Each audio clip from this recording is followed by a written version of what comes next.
Hi, my friends. Today I want to present you a new story. Enjoy watching it. My name is Jasmine Hopkins, and I am 61 years old. It began with laughter, faint, distant, the kind that no longer included me. My house used to echo with warmth, with the sound of my husband Peter's voice and the patter of our children's feet. But ever since my 34-year-old son Carter married Summer, the air had grown cold. I remember the first evening she moved in. She looked around the living room, her perfectly manicured fingers tracing the old oak mantel Peter built himself. "It's quaint," she said, lips curling slightly. "We'll need to modernize." I forced a smile. "That mantel's been here since Carter was born. It's part of our story." "Stories belong in books, not in houses," she replied and turned away before I could answer. Carter laughed, nervous, slipping an arm around her shoulders. "Mom, you know Summer's just teasing." But she wasn't.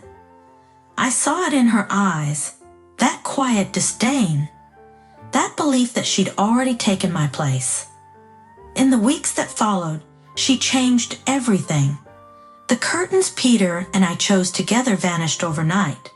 My porcelain vases were boxed up, replaced by silver ornaments I didn't recognize. She even repainted the kitchen without asking, the color of frost. When I tried to speak, Carter always defended her. "Mom, let her feel at home," he said. "You've had your turn." "Had my turn." The words pierced me. I began to feel like a stranger in the house I'd built with my husband's calloused hands, in the rooms where I'd held my babies through fever and fear. One evening, I found Summer in my late husband's study, sorting through his old books. "I'm making space for my home office," she said briskly. I stepped forward, heart pounding. "That's Peter's room. His things stay where they are." She looked up, smiling thinly. "Jasmine, you'll have to learn to share." Before I could reply, Carter walked in, holding takeout boxes. "Summer, babe, did you pick the wall color yet?" She smiled at him, radiant. "Almost. I'm thinking white. A clean start." I turned away so they wouldn't see the tears forming. A clean start. For them, perhaps. But for me, it was the slow erasure of a lifetime. That night, I sat alone in the dim light of the living room, clutching Peter's photograph. "I kept this home for us, for them," I whispered. "But maybe they've already left." Outside, the laughter started again, and this time, I didn't recognize a single note of it. It was a drizzly morning in Boston, the kind that made the world feel heavier than usual. I was in the kitchen folding laundry when I heard Summer's voice slice through the quiet. "Jasmine, you can't just come into our room without knocking," she snapped, standing in the doorway, arms crossed. I froze, a towel in my hands. "Our room?" I repeated slowly. "Summer, that's my master bedroom. I lent it to you too out of kindness." She sighed, shaking her head. "Kindness or control, I can't tell anymore. This is our home now. You should respect boundaries." Her words struck like a slap. "Your home?" I whispered, "Do you even hear yourself?" Before I could say more, Carter appeared, his expression tense. "Mom, don't start this again." "She's rearranging my husband's things," I said, my voice trembling. "This house is." He raised his voice suddenly, his tone sharp and final. "Don't argue with my wife in her house." For a moment, the world stopped. The rain outside drummed against the windows, the clock ticked loudly, but I heard nothing except those cruel, misplaced words. I looked at my son, my baby boy, whom I had nursed, protected, sacrificed for, and realized he no longer saw me as his mother only as an obstacle. Her house? I whispered. Carter, your father, and I built this with our hands. You played under that roof. You took your first steps here. This home raised you. He looked away. You're making this harder than it needs to be. Something in me broke then, quietly, like glass underfoot. When they left that evening for 2 days on business in Springfield, I stood by the window watching the car fade into the mist. My heart ached, but my resolve hardened. The next morning, while Carter and Summer were out, I changed the locks and refused to let them back in. My eldest daughter, Megan, stood by me, her hand firm on my shoulder. You're doing the right thing, Mom, she said softly. Carter called that night, first begging, then shouting, even threatening to call the police. But I stayed calm. Go ahead, I said. They'll only confirm what you already know. This house belongs to me. As I hung up, my hands shook, but for the first time in years, I felt something powerful rising within me. Dignity. 2 silent weeks crawled by before Carter appeared again, alone, standing on my porch with rain dripping from his coat. His face was tired, his voice subdued. Mom, can we talk? I hesitated, then opened the door.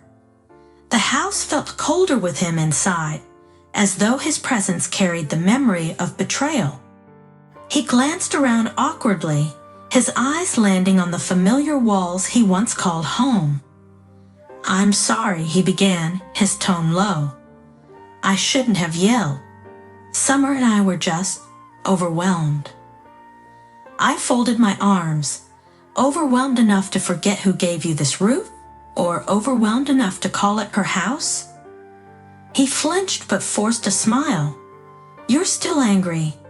I get it, but maybe it's time to move past this. Summer didn't mean any harm. Didn't mean harm? My voice trembled. She erased your father's memory from these rooms, Carter. She insulted me in my own home, and you stood there watching. His jaw tightened. You're destroying this family out of pride. For a heartbeat, I couldn't breathe. I had spent my life giving, meals skipped so he could eat, sleepless nights working double shifts so he could study, and now pride was my sin. Pride? I whispered, tears spilling before I could stop them. The destruction began when you let your wife humiliate your mother. The silence that followed was unbearable. Even the ticking clock seemed ashamed to speak. Finally, Carter turned toward the door, his shoulders heavy. You'll regret this, Mom, he muttered. I already do, I said softly. When the door closed behind him, I sank to the floor, clutching Peter's old sweater to my chest. The scent of him still lingered faintly, steady, safe, kind. Outside, thunder rolled across the sky. Inside, I realized the storm wasn't ending. It was only beginning. The days blurred into each other after Carter's visit, long, quiet hours filled with the soft hum of loneliness. I tried to distract myself by tending to the garden, baking, reading, but nothing silenced the ache of being called the problem by my own child. Then one evening, just as the sun sank behind the hills, the phone rang. Carter's name lit up the screen. My hands trembled before I answered. Mom! His voice was weak, trembling. I don't know where else to turn. My breath caught. What's wrong, Carter? A pause, then a heavy sigh. Summer wants me to convince you to sign over the house. She says we deserve it more than you do. She's been furious since you changed the locks. I'm stuck in the middle. I closed my eyes. My heart, already fragile, tightened painfully. And what do you think, son? He hesitated. I love her, Mom, but I hate what this has done to us. I can't keep watching her cry every time your name comes up. Carter, I said softly but firmly, "Love built on disrespect will never stand. If she truly loved you, she'd never ask you to hurt your mother to prove it." There was a long silence, the kind that fills a lifetime. Then his voice broke. "I miss you, Mom. I didn't mean to hurt you." Tears slipped down my cheeks. "You did, sweetheart, but I still love you. I just can't let anyone, not even you, take my dignity." He whispered, "I understand," before the line went dead.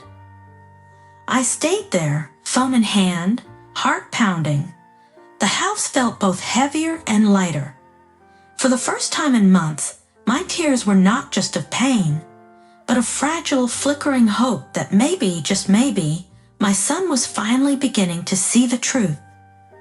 It was a quiet Sunday morning when the doorbell rang. I opened it to find Summer standing there, her eyes red, her hands trembling. Behind her stood Carter, silent, uncertain. "Jasmine," she whispered, voice breaking, "I was wrong about everything." Tears welled in her eyes as she confessed, "I envied your bond with Carter. I thought if I pushed you away, I'd finally belong. But all I did was destroy the peace I wanted." Carter took her hand gently. "Mom, please, we want to fix this." I looked at them, the couple that had once shattered my heart, and for a moment, Peter's voice seemed to echo in my mind. "Love doesn't mean surrender, Jasmine. It means strength to forgive when it's earned." I stepped aside. "If we start over," I said quietly, "we do it with respect and boundaries." Summer nodded, tears streaming. "I understand." Weeks later, laughter returned to the house, softer but real. As I watched them plant roses in the garden Peter and I once tended, I felt peace settle over me. Forgiveness hadn't rebuilt the past, but it had built something new, something stronger. My dignity had saved not just me, but us all. Friends, what do you think of this story? Write your opinion in the comments. Would you like more stories? Don't forget to subscribe and hit the bell button so you don't miss any videos. See you tomorrow.